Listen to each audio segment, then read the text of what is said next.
حضرت اسامہ بن زید کے بارے میں سیدہ عائشہ صدیقہ فرماتی ہیں ان کے ناک سے اگر ریچھ نکلتی تھی تو اللہ کے رسول اپنے دستے مبارک سے صاف کر دیتے تھے، اور سرکار فرماتے تھے کہ اگر اسامہ لڑکی ہوتا نا، ان کے غلام کے بیٹے تھے حضرت زید بن عارثہ، اگر یہ لڑکی ہوتا میں اسے زیور پہناتا۔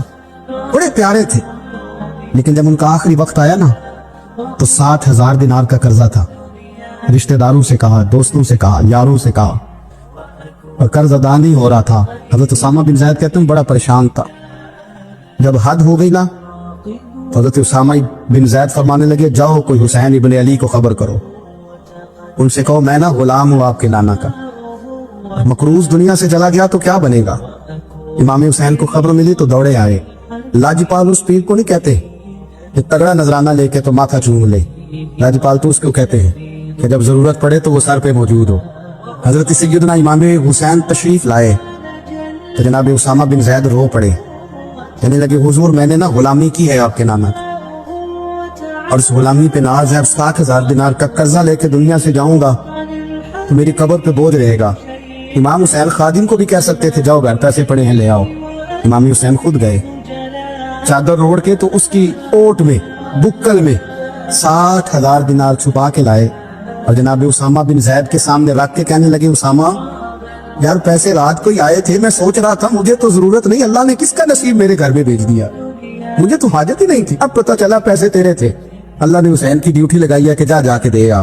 حضرت اسامہ بن زید رو پڑے، فرمانے لگے اللہ آپ کو بہترین صلہ عطا فرمائے۔ امام بڑا ہی پیار کرتے تھے، گھوڑے پہ جا رہے تھے، کچھ فقیر غریب لوگ بیٹھ کے روٹی کھا رہے تھے، کھا رہے تھے سڑک کے کنارے۔ امام زین العابدین فرماتے ہیں کہ جب امام حسین گزرے تو انہوں نے آواز دی حضور دل کرتا ہے ہمارے ساتھ بیٹھ کے روٹی کھائیں۔ کائنات کے مالک و مختار کے نواسے اور دنیا کے سب سے بڑے شہزادے گھوڑے سے اترے اور غریبوں کے ساتھ سڑک پہ بیٹھ گئے، روٹی کھانے لگے اور دیر تک کھاتے رہے، اور جب فارغ ہو گئے تو فرمانے لگے کھانے کی ضرورت بھی نہیں تھی، حاجت بھی نہیں تھی، پر تم نے آواز دی تو دل رکھنے کو بیٹھ گیا تھا، اگر اجازت دے تو چلا جاؤں۔ یہ مزاج تھا، یہ طبیعت تھی۔ آپ کے ایک بھائی ہیں چھوٹے، حضرت محمد بن حنفیہ نام ہے، حضرت مولا علی شیر خدا رضی اللہ تعالیٰ عنہ کی دوسری بیوی سے۔ ایک دن حضرت امام حسین ان کے گھر میں بیٹھے تھے تو کسی بات میں نا اختلاف رائے ہو گیا، تو امام علی مقام ناراض ہو گئے، فرمایا آج کے بعد تیرے گھر نہیں آؤں گا، رومال اٹھایا چلے گئے۔ لوگوں نے حضرت محمد بن حنفیہ رضی اللہ تعالیٰ عنہ سے کہا حسین تو ناراض ہو گئے، کبھی نہیں آئیں گے۔ آپ فرمانے لگے بھائی تمہارا ہے کہ میرا؟ ابھی بھائی تو آپ کے ہیں۔ فرمایا اگر کہو تو چند منٹوں میں حسین واپس آئے۔ جناب ناراضگی ہو گئی ہے۔ فرمایا ناراضگی ہوئی ہے پر میں اس کے دل کی نرمی کو تو جانتا ہوں، اس کے مزاج کے اندر جو محبت ہے اس سے تو ابھی آئے۔ کہ جناب وہ کیسے؟ فرمانے لگے دیکھنا ذرا۔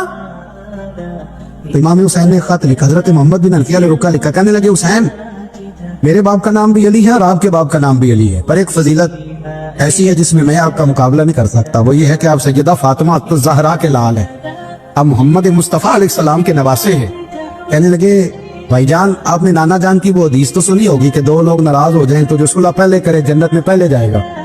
فرمانے لگے دل میرا کر رہا تھا کہ پہلے صلح کر لوں، لیکن پھر بڑے بھائی کو پشت کروں گا جنت میں جاتے ہوئے، یہ بھی تو بے ادبی ہے نا۔ اب خط میں نے لکھ دیا ہے، آپ کا جو ارادہ ہو۔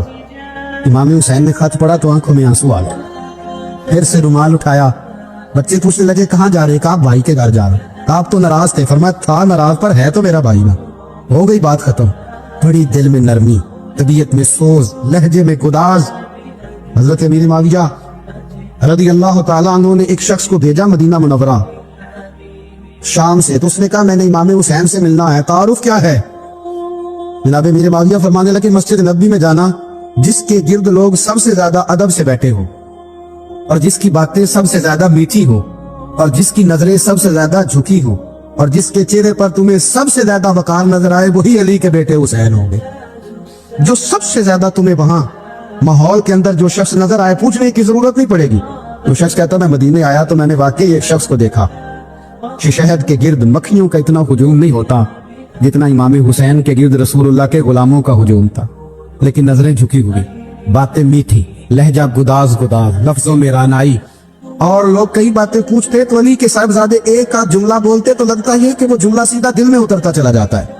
امام علی مقام کے کردار میں نا کچھ باتیں بڑی زیادہ تھی، بہت زیادہ تھی، بڑا حسن تھا۔